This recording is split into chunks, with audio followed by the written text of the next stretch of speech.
Good evening, good morning, whenever this thing goes off. It's always at a different time. So today we are here to talk to Corey and get her life story. Hello, ma'am. How are you? I'm good. How are you, Richard? I'm great. I'm Good. great. Well, let me see. I went to the VA the other day for a sleep study, and it came back severe, severe obstructive sleep apnea. I was like, okay, well, that makes a lot of sense. Why I don't sleep at night? Yeah, absolutely. I think a lot of veterans don't realize that they've got sleep apnea. Yeah, my wife has been trying to bug me to go get looked at. I'm like, no, I'm good. I don't snore. And she's like, yeah, okay. But the sleep test said I stopped breathing 53 and a half times an hour. So I'm like, damn, that's like once a minute. Holy smokes, that's bad. Yeah, Yeah, that's a yeah, lot. yeah. And you know how the VA is, everything is hurry up and wait. So my next appointment to talk to the doctor is not until Monday. So I'm like, well, that's great. Yeah, no doubt. But anyway, whatever. As long as at least I know what the hell is going on.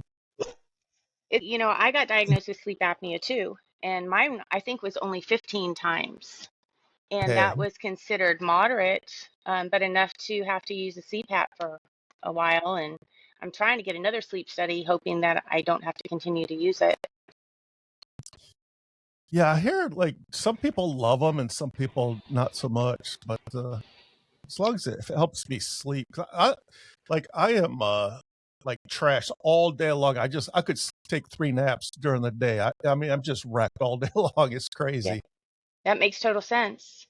Yeah, and she said that the sleep doctor said that that's the reason why I have so many nightmares too, because I don't go all the way into REM or whatever. You know, I'm stuck in that area where you have Mhm.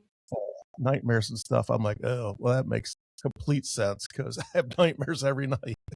Well, I think, with the sleep apnea, even the scarier part of this is you lose oxygen to your brain. And, Yeah, you said you just had your sleep study. I just had an MRI, and it showed that I had a mild stroke. damn. And that's lack of oxygen to your brain. Yeah, So I don't know if it was from just getting older or from long COVID or from the sleep apnea, so follow up. right. Super important. If your wife or your spouse tells you you're snoring, go get checked. Right. I mean, it only took me 60 years, so I figured, hey, better late than never. Yeah, no doubt. Yeah, but it showed my oxygen. It went way too low, also, and they said, yeah, you need to go find a doctor like right away. Yeah. So I'm doing all in the works. Anyways, Well, you know that the VA, they have the what is it called? The sleep clinic, and yes, they provide you with a CPAP. A lot of people who maybe aren't service connected for sleep apnea, um, they find that that is service connected, and the VA mhm, will go ahead and give you the equipment and the machine and all of that. yeah. I have a claim in for sleep apnea, but you know, they wanted to wait until before they approved it or not if after the study. So hopefully, Mhm. they it moves forward now. Yeah. But anyway, yeah, I just started using the VA literally probably 6 or 7 months ago. Isn't it interesting? It's kind of like, let it come, sorry. Yeah, It's interesting because I think a lot of veterans, come here, come on. I think a lot of veterans, we go out and we work, we get regular jobs, we have health care, and we think, yeah, one, we don't even look into the VA because we never right. needed it. And I think a lot of us don't look into it until somebody says, hey, you need to go to the VA, or we get to a situation where we have to go to the VA. Um, and I think people just don't understand the system. It's very complicated. Yeah, for sure. And the building's huge, and this is just the Murfreesboro one. I could imagine what the Nashville one is like. You get used to it once you've been there, but it's huge. Yeah. Yeah, And the people yeah, there are pretty nice. If even other yeah, veterans walking around, if you kind of just mhm, look a little dazed and confused, somebody will ask, hey, do you need help? yeah, yeah, yeah. Uh, I mean, yeah, I never went because a lot of people are like, man, the VA sucks. Don't go there. Had a terrible experience. But then, I got cancer last year, and I was like, well, cancer costs a lot of money. Let me go see what the VA is all about. And I've been kind of impressed with my experience. Yeah, I have too. And I tell you, there's going to be good doctors and bad doctors no matter Right. where you go. And you just have to find somebody that you like.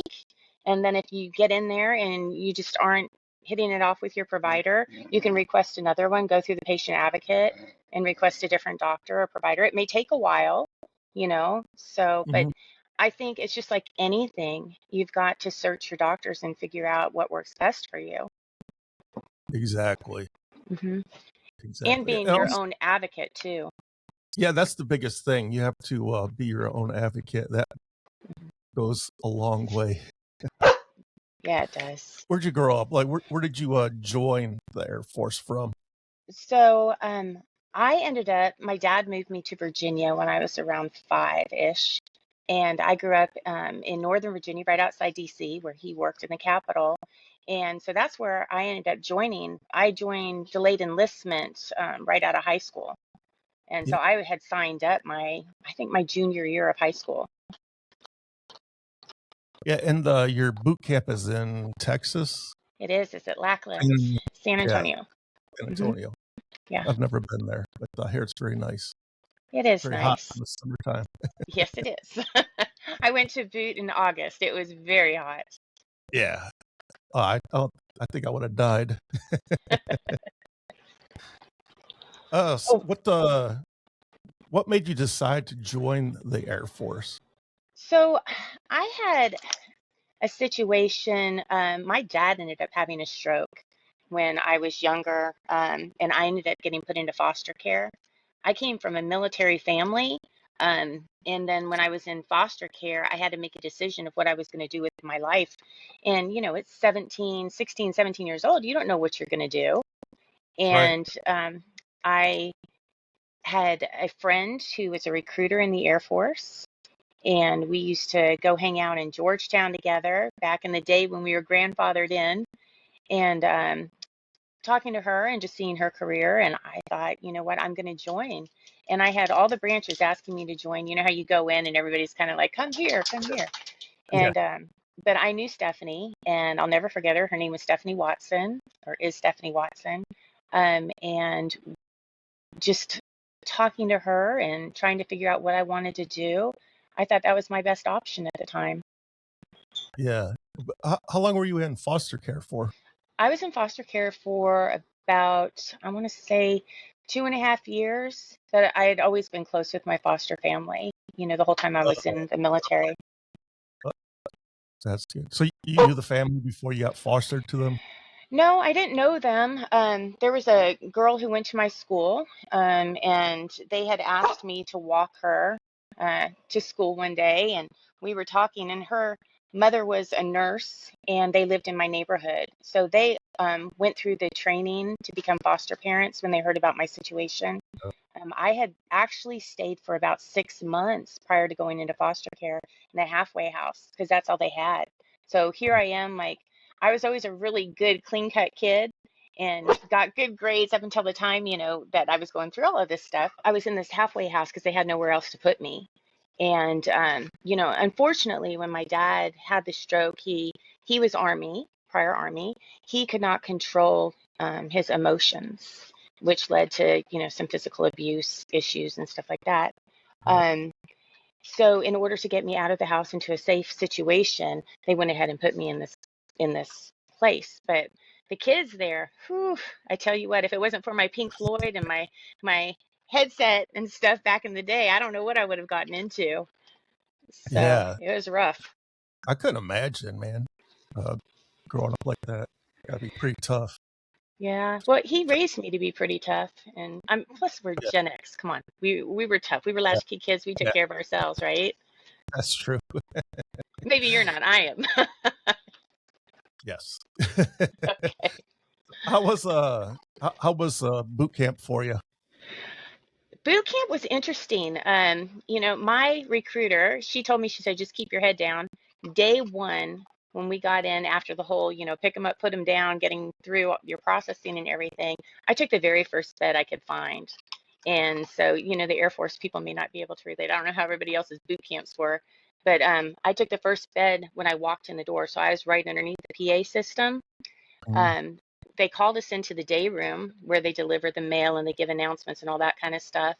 And there was a girl sitting next to me, and she couldn't get her flashlight to work. And so I took the flashlight and I checked the batteries to make sure they were in right, and everything looked right, and I gave it back to her. And then she couldn't get her dog tags together, the chain hook, so I took it and I put it together. And next thing you know, Sergeant, what was her name? Not Copper. She was Sergeant Flowers. She called me up to the podium. She said, "You come here." And I looked at the girl and I said, "Hey, go on up." And she was like, "No, you come here." So I go up to the podium and I leaned up on the podium and I was like, "Yeah." "What do you mean, yeah?" And I ended up standing on a little square for the duration of that briefing. And next thing I know, I was first squad leader. So I was the first squad leader in boot. I survived all of the people getting terminated. I was one of the only ones that didn't get fired throughout. Um, it was interesting. I gotta say, going through boot, I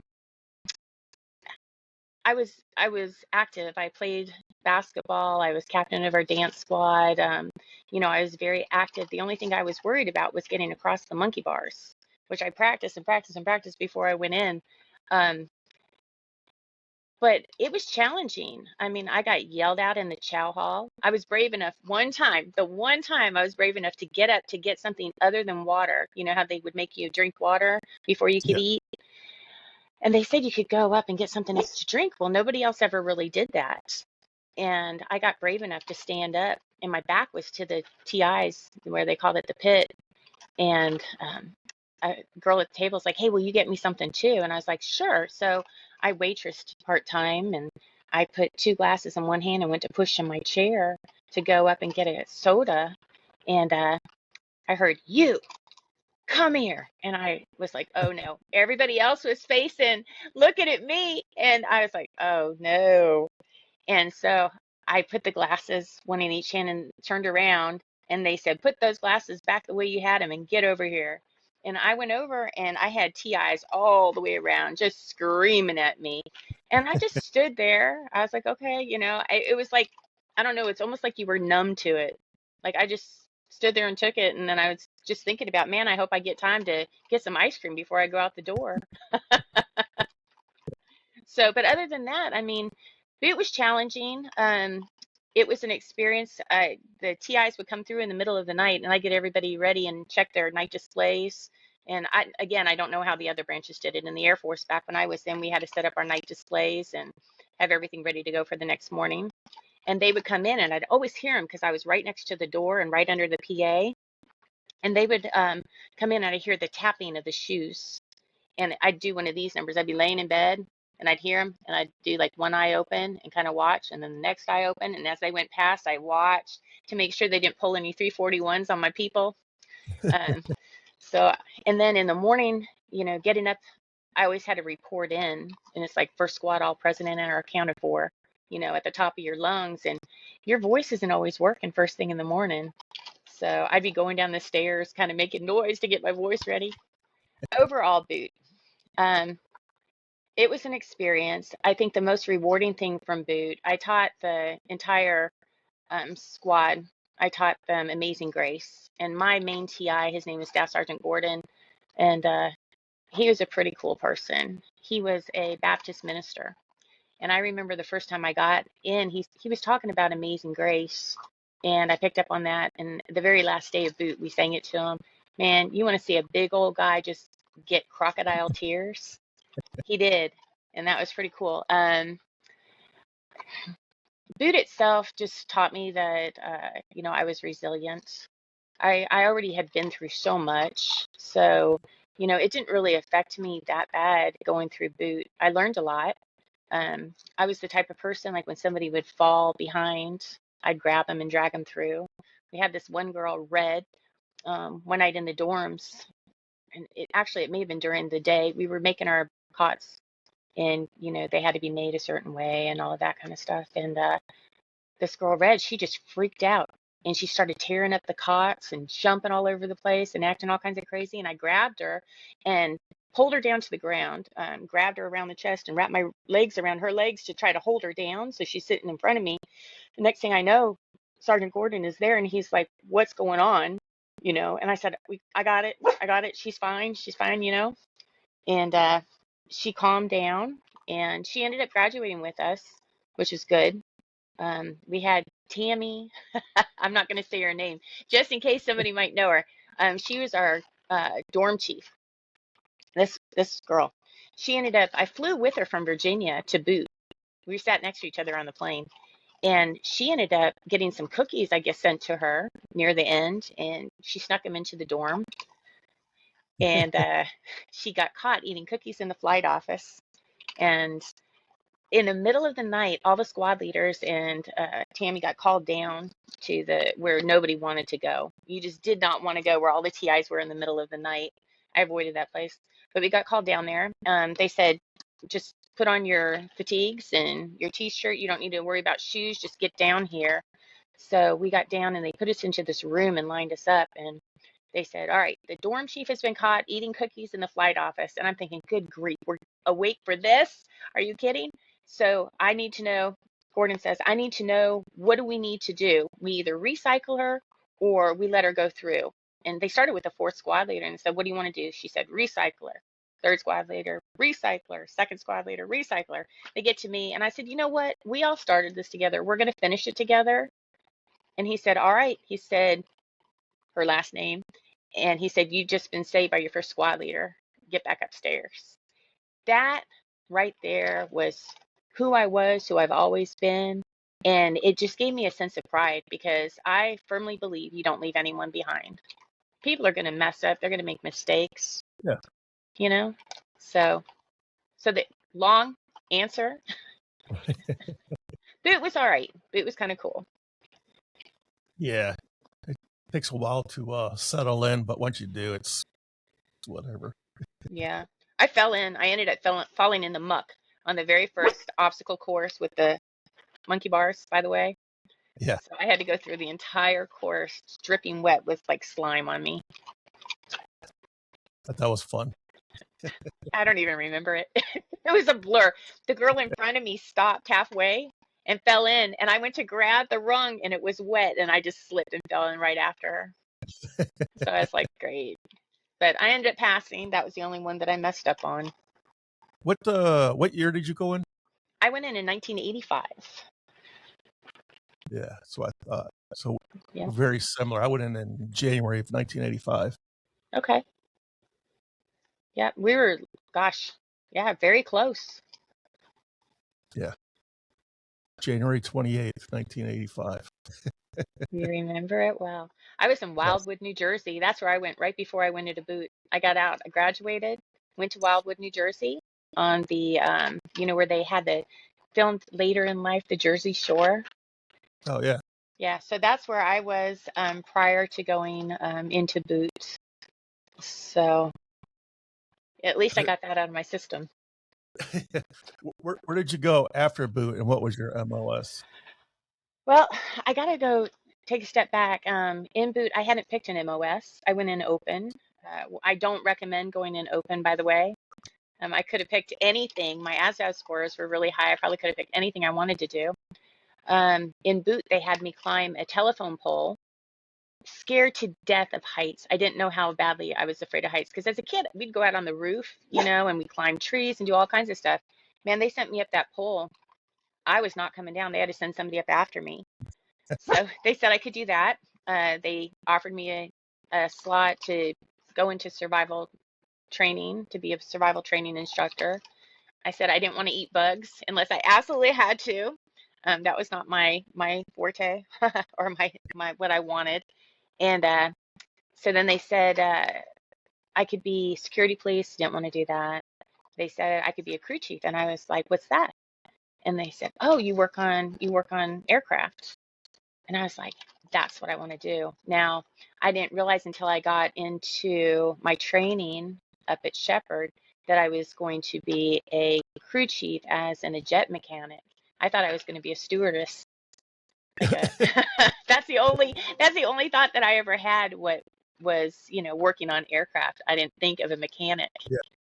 So, um yeah, so I went to Shepherd and I was a crew chief. I hung out with a lot of the air traffic, the combat controllers that were going through their courses and stuff, and I'd help them study. So I learned a lot about that in my downtime. And so, yeah. Where does Air Force? Where do you guys usually get deployed to? Is it like Well, we're all over the world, so anywhere that you think that you have fighter jets, you know. So I think the majority of the people were in Okinawa or Germany. I got stationed at Langley, which is TAC headquarters. So as much as I wanted to travel and see the world, that was another reason why I joined the military. I got stationed back in Virginia. Go figure, right? I made it so far. So, yeah, but anywhere that you can think, I mean, Air Force is in Turkey. It's now I don't know where it's going to be, as we're getting kicked out of all these bases and stuff across the world. yeah? I know a lot of them go to Alaska. Yep, there's a lot of people in Elmendorf. Yeah. So, we have bases all over the United States too, obviously. Yeah. How long were you in Virginia for? Your entire time? Uh, well, not my entire time. Active duty, I was in Virginia. I spent a lot of time on TDY, so temporary duty assignments, showing force against Cuba down in the Keys. That was a great assignment. We went to Vegas, to Nellis. But yeah, Langley was my main station. After I got out of Shepherd, I went to my specialty training school down in Florida. So I was at Tyndall, and that's, near Panama City, that area. So I was down there for, gosh, a while. I want to say maybe 6 months. Now, I don't know because my memory's not that great. And so I was there before I ended up going to Langley. You still talk to anybody that you served with? Absolutely. Yep. I've got a really good friend. His name's JT. He lives down in Atlanta. I still keep in touch with him. My roommate from Langley days, Di, and then there's Bernie. He worked on the flight line. We recently reconnected. My friend Georgie, we were stationed together at Tyndall. Yeah, I keep in touch with a lot of those people. That's cool. Yeah. Yeah, thank God for like social media because I run into Yeah, I people I don't see. think, Richard, I don't think I would have kept in touch with all those people without social media. Right, exactly. Yeah. That's how we find each other. Probably JT I would have kept in touch with, but everybody else I think I would have lost touch with. And I still have girls from Boot, I found them online. We still keep in touch. So it's pretty interesting in the stories, looking back. They say I've had people from Boot tell me that what they remember about me is showing up at Boot with my ears double pierced and wearing a Prince t-shirt. So they thought that was funny that I showed up at boot camp wearing a Prince t-shirt. I don't remember anybody I went to boot camp with.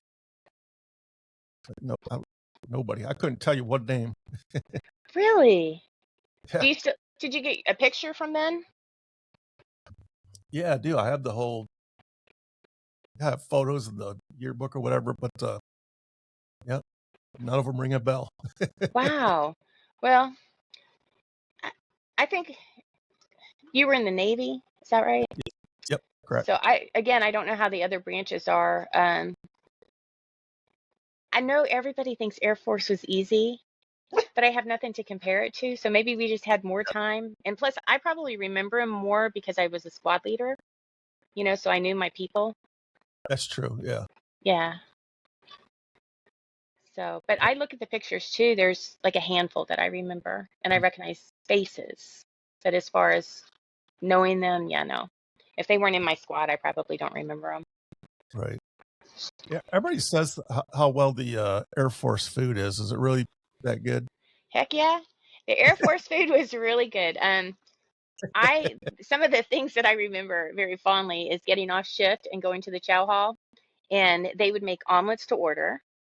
They had every once in a while we'd have steak and stuff, but we had an ice cream cart. Maybe that's why I like ice cream so much now. I don't know. Um, and you could go up and make sundaes.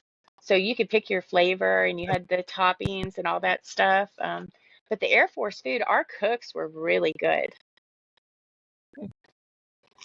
No wonder nobody likes you guys. Now, I don't know how it is now. Back in the Right. 80s, it was good. Yeah, I'm So sure it's same. I'm sure it's same. probably so. Um, and then, recently when we heard everybody getting so upset that the people who were getting ready to deploy were getting steak and lobster, I'm like, man, that's not that big, for the Air Force. We got steak, you know. Yeah. Give them the steak, give them the lobster.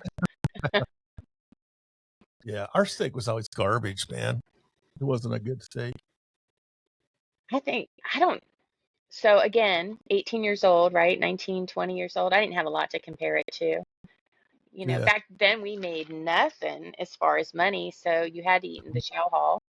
Um, Right. what did we make? Like $340? I don't even know. It was like Yeah. nothing. I Yeah. could It was barely not. afford a car payment. Yeah. I could not. Oh yeah. The food. So I was on an aircraft carrier, so the food was good when we were like the first few days after the ship pulled out, but after Mhm. that, when it started running out, they would, I don't know, man. I don't know what the hell you call it. What it chef's choice? Yeah, Leftovers? but it was not. It was unrecognizable. Oh wow. Yeah. Well, It you was could have like, been in the Army and just in Marines and eat MREs out in the nah, field man, all the time. no, I'm too soft for the Army or the Marines. I don't want, like, I'm not trying to dig a hole and sleep in it, and be Yeah. That outside was all the that was time. that was not my idea of what I wanted to do either. They sure tried though. They tried to recruit me. But when I got to Langley, some of my fondest memories, I would hang out at the Helm Club. That was the Navy Club out in Norfolk, right? And Yeah. that's where the Navy SEALs were, where they went through their training. And I would Mhm. go out there just to dance, um, because I always found that the Navy guys would come in and they would just be able to dance. Yeah. And that was the funnest thing for me. I wasn't old enough. Well, I mean, on base you could drink, but I wasn't really old enough to drink. But I would go in there and drink water and hang out. And the I'll never forget the time that this guy came up, one of the SEALs, and he was like, "Hey, you want to come over and hang out with us?" And I considered it like my club because that's where I was always at. And I don't think I looked like I was in the military. And they would come over and ask if I'd want to go hang out. And I'm like, oh, what do you do? And they're like, oh, we're SEALs. And I'm like, oh, so like you balance balls on your nose and stuff. And I would just mess with them so bad. And I never ever told them that I was in the military. I would just go in there to just hang out and have fun. Um, so yeah, a lot of my memories were I got to go out on some of the ships in Norfolk. I had some friends that were Navy, and that's probably who I hung out with most. And there's a reason for that. I didn't hang out with a lot of the Air Force guys. One, I worked with them on base. I didn't want to kind of mix what I work and my social life and stuff. But I had Right. some tragedies happen early in life, early in my military career. And I tended to avoid a lot. So, Yeah. yeah. Yeah. I don't know how much you want to talk about that, but I couldn't imagine. We talked the other day, but I couldn't imagine going through all that. Yeah, I'll share a little bit because I think it's important that people understand and maybe not feel so alone. Yeah. I mean, whatever you're comfortable with. Sure. So I when I got out of boot, which was a very positive experience, I ended up going to Shepherd. I had not even started classes yet. I had been there.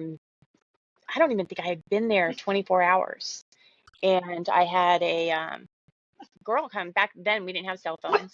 It was the payphone. I had somebody Right. come up. And she said, hey, knocked on my door and said, hey, you've got a phone call. And I'm thinking, a phone call? Who knows where I am here, you know?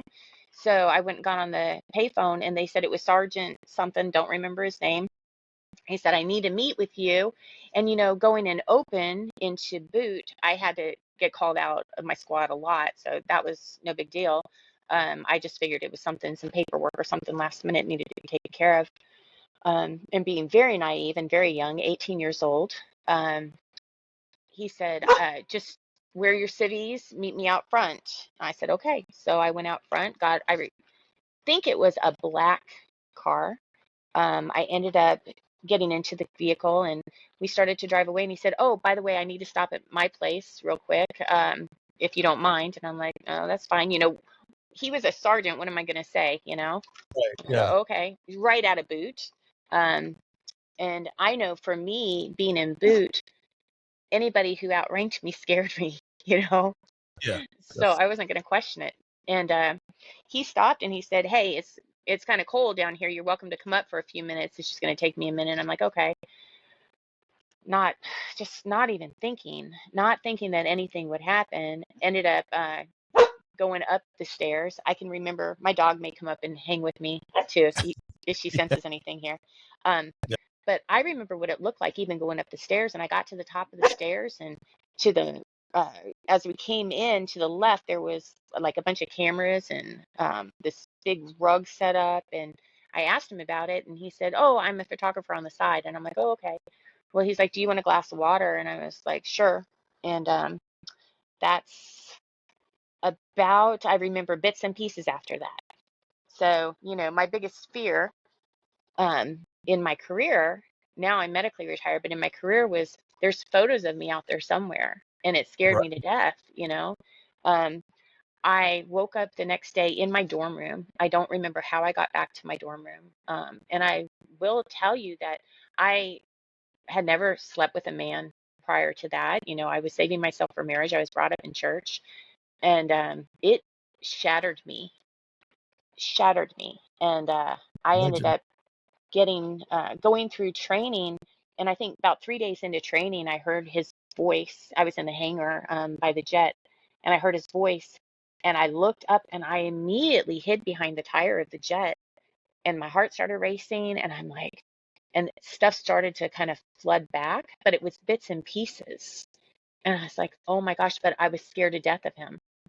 And um, over the years and through going through EMDR and going through cognitive based therapy and different things, a lot of stuff has come back that I didn't remember. Um, but needless to say, um, I was raped by him, and went through my entire training. I pushed it back. I tried not to think about it. And I was very successful with that for a very long time. And I was very successful in my career. Um, at Langley, I played on the girls softball team. So this is about 2.5 years into my career, outside of going to boot and outside of going to my tech schools and my specialty school. I ended up playing on the softball team, and I never went to the guys' dorms. I avoided it. I stayed in the female dorms, and then I worked off base. Or I was at the Navy base, and I ended up playing in our championship game, and we ended up winning. And the guys invited me to come back to the dorm, and they're like, "Come back, we'll celebrate." And the guys' dorm was right next to the softball fields. And that one time, I thought, "Okay, I'll go. You know, I will go and I'll celebrate." And we went back, and I ended up having a couple beers. It wasn't in excess or anything. I wasn't intoxicated. Um, Everybody started to disperse. We hung out maybe for a couple hours. Everybody started to disperse, and I went down to use the restroom. And as I was coming out of the restroom, I got grabbed by a guy and pulled into another room and into his room. And I remember that very vividly. I was disassociating with it. I remember staring at his uniform. Um, Ended up getting raped a second time in my military career.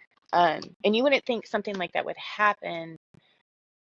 I trusted, how do I say, going into the military, I thought people had your back. I had Right. people's back, just looking like looking back at Boot and how I was, and then to have that happen and to have it happen twice in such a short time, I eventually ended up getting out and palace chasing and getting into the Guard. Um, I just, at that point, I just lost all faith, and I didn't know when or who or how it was going to happen, but I just felt that it was unsafe at that point, and I ended up leaving the military and not fully, joining the Guard. Left with $500 in my pocket, drove cross country. Um, I don't know how I survived those days. I knew that I was going to get a Guard check once a month. That's all I knew.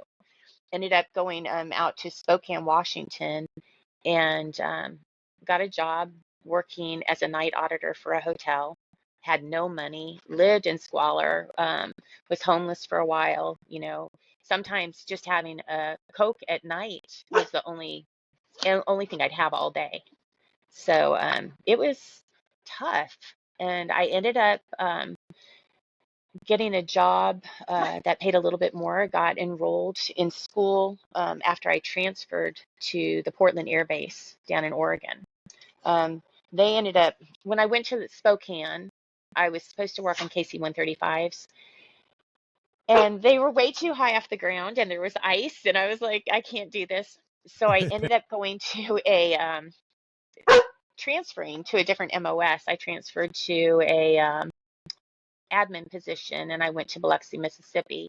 Now, this will give you an idea of how badly damaged I was. Is I went to Biloxi, Mississippi. I didn't even know there was a beach.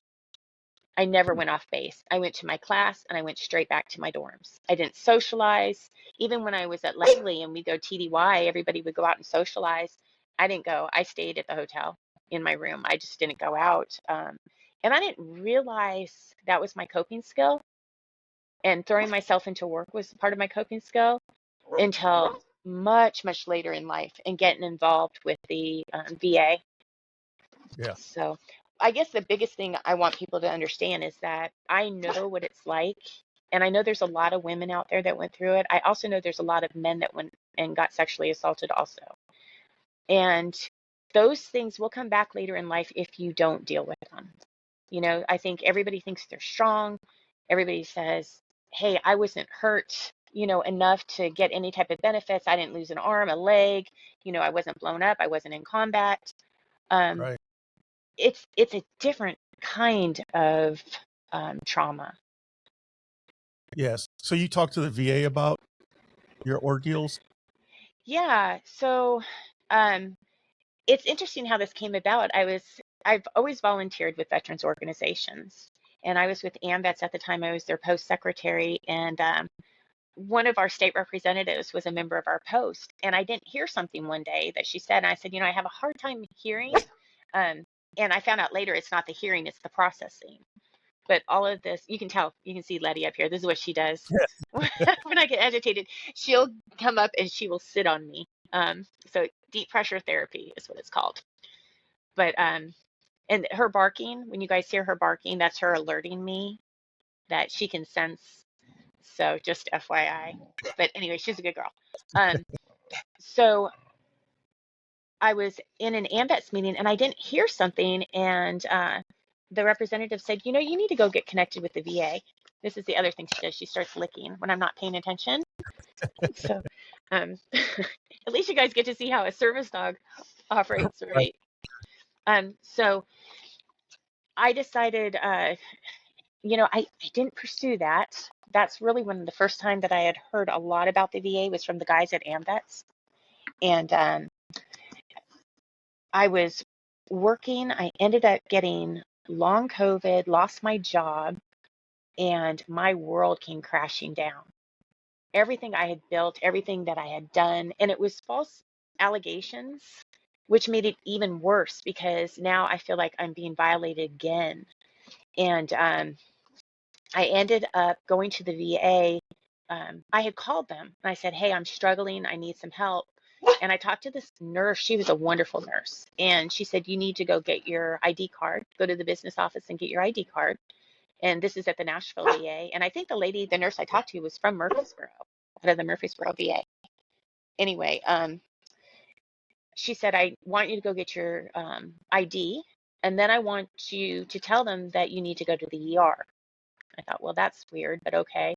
So I went and I look back at my ID now. Man, I was a hot mess. It had been raining, my hair was wet. They took my picture. To this day I don't want anybody to see my picture. But I ended up getting my ID and told them, I said, well, the nurse said I needed to go to the ER. And the lady in the business office said, well, I'm going to walk you down there. And I said, well, I'm okay. I don't need to go. I'm fine. Like we all say, I'm fine. I'm fine. She said, Yeah. no, if they said you need to go, you need to go. And I was like, oh, man. Now, here's something that I didn't share is that I had already been in mental health treatment just from issues that I was having at the office. And things that I had been noticing. I had gone through a pretty traumatic divorce. I was married for 9 years, with him for 13. And then on the heels of that, my boss had gotten let go, and I had to take over this entire unit and didn't know a lot about it, the stuff he did. And then shortly thereafter that, I ended up transferring to a different division and was there for a year and ended up getting accused of some stuff that was not true. So yet here we go again. And I was just spiraling. I didn't know what to do. I had a guy in my neighborhood that was stalking me, which was bringing up a lot of stuff. Um, and it was a veteran, another veteran, and he was going through stuff that I didn't know he was going through. He ended up being hooked on drugs and stuff. And anyway, that's a whole nother story in itself. But I was in the ER and going back again, sorry. I was already getting mental health treatment and I'd been diagnosed with PTSD 4 times. And I told them they didn't know what they were talking about. I was like, you don't know what you're talking about. I'm fine. I'm good. I'm successful in my career. Everything's great. And then here I am in the ER just falling like a baby. And they sent in a cart because during COVID, you didn't see an actual doctor, I don't think. They sent in a cart. So do you remember that show, The Big Bang Theory? Yeah, but I never really watched it. Okay, so The Big Bang Theory, loved that show. Sheldon Cooper, he had his face on a screen and it was on a robot, and he would roll it around and go into different rooms and talk to people. I thought it was hysterical. Well, here comes this cart with the doctor's face on a screen, and I just started laughing because I thought it was funny, and that's the first thing that I immediately thought of was that reminds me of The Big Bang Theory. And I thought, how can I be this distraught and I'm getting a guy on a cart? Um, but the doctor talked to me and I told him what was going on and he was really concerned. He wanted to inpatient me. And I was like, look, I've got animals. I can't leave them. I've got nobody to take care of them. I don't want to be inpatient. That was my biggest fear. I thought, man, if I go talk about this, they're going to put me in a mental institution. Yep.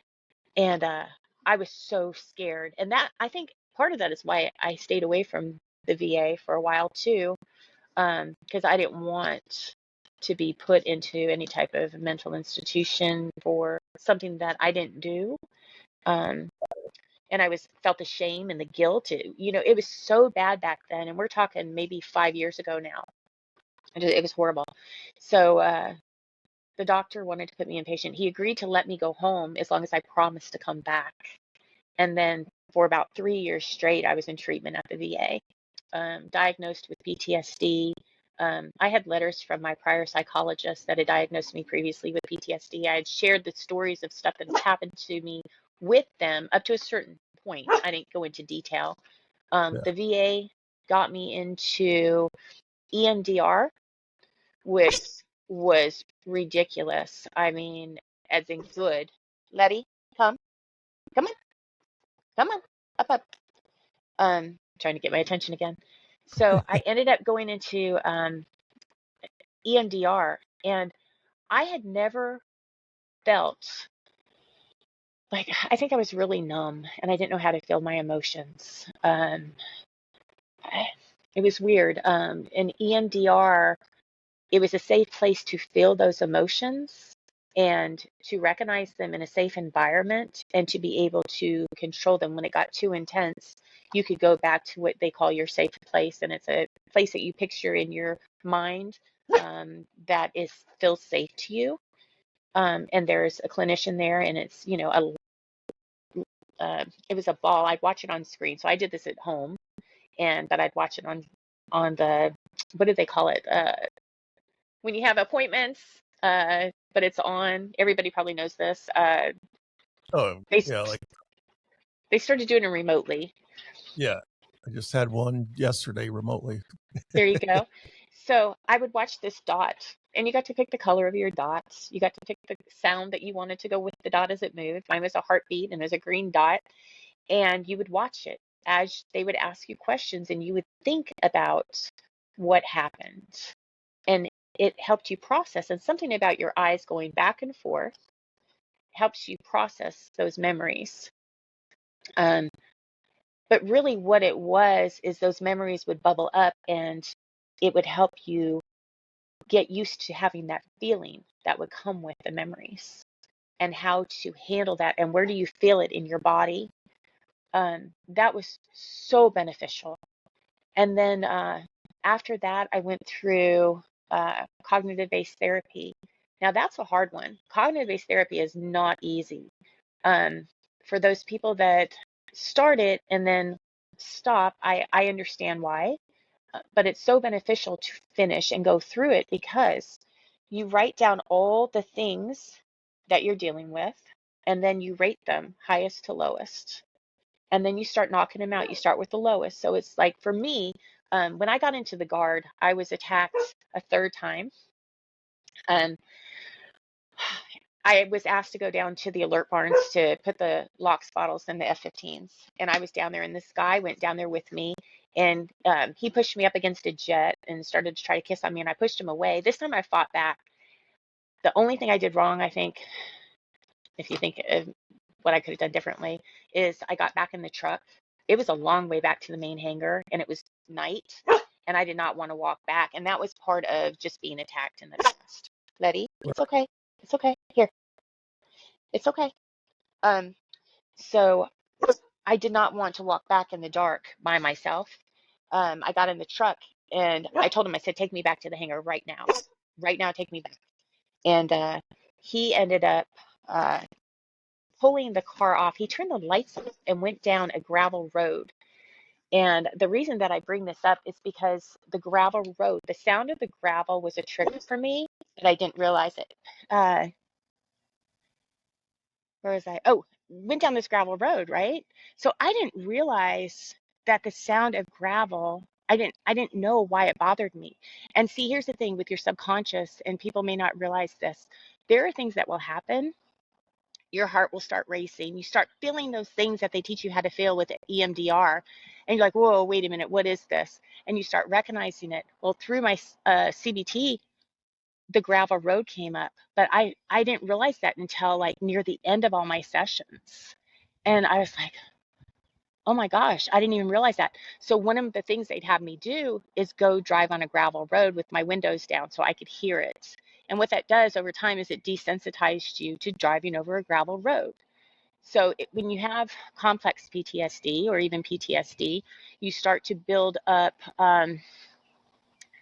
like for me, it would have been the gravel road. Then it could have been the smell of the jet fuel. And then it could have been something else. It could be the next time I go over a gravel road, I smell pizza. Now all of a sudden the smell of pizza becomes part of a trigger. And it can be compounded. Um, and your Yeah. subconscious recognizes it, but you may not recognize it. Does that make sense? Right. Yeah, absolutely. Yeah. So the third time I was attacked, this is why I say I think it's so important that people go through the CBT. It's hard. There was stuff I had on there that was 100% I was never going to do. Like I'm like absolutely never going to do it. It's on the list, but I'm not going to do it. But as you start low and you start working through these things, by the time you get to the 100, most of the stuff's already resolved. And I don't mean it's gone away. I mean, you learn how to process it a little better to where you're not going into fight or flight as badly. Or what happens is you might go into fight or flight, but it comes down quicker rather than remaining in it for all day. It may be 15 minutes, it may be 30 minutes. You learn how to breathe and to do those different things to calm your central nervous system. So how are you coping today? You doing better? Um, so mine is complex PTSD. I don't know if I'll ever be rid of it. You just learn to deal with it, to cope. Yeah. Um, Today I'm 100% disabled. I have a hard time with being around people. Um, I'm just getting to a point again where I'm starting to socialize a little bit more. COVID was, I say it was a godsend too, because I didn't have to socialize, you know. Yeah. But at the same time, it really, I took a step back. Um, as far as how I'm getting along today, I'm managing. I've still got a long way to go. But I recognize the feeling when it gets bad. My service dog is wonderful. So here's the cool thing about a service dog when you have PTSD. My dog is trained to alert me when I'm starting to disassociate maybe a little bit. And people who don't understand this, I think sometimes I think disassociation is this scary, horrible thing. It's just that you're thinking about what happened to you. It's almost like you're daydreaming. There's different variances, I guess, of disassociation. Mine is I'll start to think about what happened. And so I'm there, meaning as if it's happening because I'm thinking about it when I'm really sitting right here. Um, but my dog senses that before I go there, and she'll bark and she'll alert me. If I don't listen to her, if I've got shorts on, she'll start licking my legs. If I don't have shorts on and I've got jeans or something on, she will crawl up on me and, like you saw, start licking my neck or my face. Um, so I don't have as many episodes as I used to because of her, Right. and I feel safer when I go out now because I have her. That's awesome. Yeah, so I would say I'm better to that extent. Will I ever be great? It'll probably be with me. I went so late in life and to deal with it that my compound became so much and my coping skills were not healthy. My coping skills were throwing myself into work 24/7 and giving it everything I had. And I always was very successful with work and the things that I did in my career. But I think one of the hardest things was leaving the career and not having that to throw myself into and having to learn to be with myself, and being in my own company and my own thoughts. That I think was one of the hardest things. But over time, does it get easier? Yeah. You have your veteran friends, people that you meet when you're going through your PTSD clinics like Murfreesboro. They've got music therapy, they've got art therapy, there's all kinds of things. And really, I think it's not so much doing the things that help calm your central nervous system, it's being around other people who get it. And it Yeah. doesn't matter what kind of trauma it is, PTSD is PTSD is PTSD, right? Yeah. So I've made some really close friends going in those groups that I can call tomorrow if I needed something and they would be there. There's no doubt in my mind. So am I doing better in that regard? Yeah. But yeah, it's everybody who says, I want to get back to how I was. That's probably never going to happen. Right. Yeah. Yeah. Of course. Yeah. Yeah. So, first of all, I try to keep these around an hour, but so we only got a couple minutes left. But Sure. I have another question for you. Uh, say, if you knew of an 18-year-old girl getting ready to join the military, what would you tell her? Would you encourage her? Would you talk her out of it? Like words of Well, wisdom? okay. So it's changed a lot since I was in. There's training now about sexual assault. There's a lot of more things that happen, a lot of stuff that I'm not totally familiar with. I would say if your heart is joining the military, go in it with an open mind. Know that this stuff exists. Don't find yourself alone with people that you don't know real well, and to be cautious. And, I say keep your head on a swivel, but you don't want to have to live your life that way. But the danger does exist. Okay. Not everybody who goes into the military is a bad person, but there are bad people that go into the military. So you just have to be aware, just like you would in the private sector, right? in the civilian world, you have to be aware of your surroundings. 18 years old, we don't have the life experience. And I worry about the young girls now because, being Gen X, we have the life experience at what, 12? We were out Yes. working jobs and doing these things and taking care of ourselves. And the young girls now don't have that.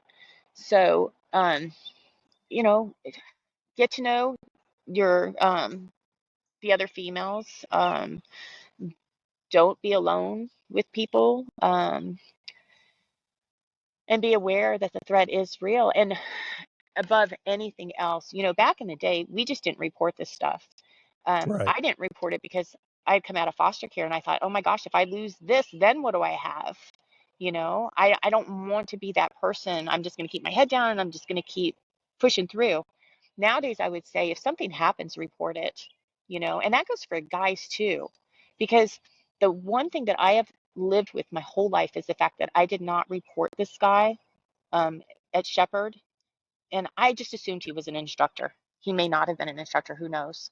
Um, and I think about all the other women that were hurt by him after that because I didn't say anything. And I've lived Yes. with that guilt for a very, very long time. Mhm. Um, I, I know there's probably nothing that I could have done as an 18-year-old recruit coming right out of boot, right? And who would have believed me? I had no proof, you know, Yeah. and I Hmm. couldn't remember half of it. So, Yeah, I think back then, I just feel like they would have leaned more on the guy's side anyways. But it's well, very a different time. yeah, Richard, women were not always accepted in the military back then. Yeah. I saw it more in the Guard. In active duty, I felt accepted, um, which I do need to mention. When I was getting ready to leave the military, I didn't tell anybody except my friend JT about the second time that I was raped. And I was out probably within 6 months into the Guard after that. Um, but the way that they said goodbye is they had a going away party for me, but part of that was dragging me off the flight line and duct taping me to a boarding ladder and waterboarding me and then putting me up against the hangar to drip dry. So it's like this hazing thing. So what are you going to do? I kind of laughed, ha ha ha. But inside, I was mortified that I was up against the hangar with a wet t-shirt, and I had been waterboarded to where I thought I wasn't, who knows?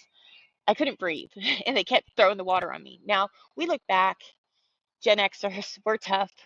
Shoot, we used to jump over people with bicycles, and we'd lay there and let the guys jump over us with their bicycles. And I mean, we were tough, right? Climbed trees, worked on the farm, all that kind of stuff. Because every summer I'd go back out to Oregon and work on my aunt and uncle's farm. Um, but I would just tell the young women today, I think being in the military is very admirable. Um, I also am, and I probably won't get a lot of people that like this. I think women in combat, I think that really needs to be looked at. Um, there's so much psychological stuff that happens to men when they see women getting hurt. Um, and there are a lot of support roles that I think women could fulfill. Now, I'm old school. So, do I think women should be in combat roles? I don't. I think women pilots, I think that's great, but if they get shot down and then their counterparts and they see them getting raped or assaulted, I think that can have damaging effects as well, and can be compromising. So I'm glad that some changes are being made now, but I would really say think twice before you go in as a female. I think it's a solid career. It's a great way to learn. I learned so much and I became so well-rounded from being a jet mechanic, right? Right. Um, but just be cautious and be familiar with your surroundings and make good friends and know who to go to if something happens. Right. That's solid. All right. Well, if you need anything, you know where to get a hold of me. I appreciate you. I'm not too far down in Murfreesboro, so. That's right. All right, Richard. All right. Well, stick around for 1 second after I hit the stop button because I want to make sure we're uploaded. But thank you for joining us, and thank you for your service. And hopefully everything works out for you. Thank you. Right back at you. All right. 1 second here.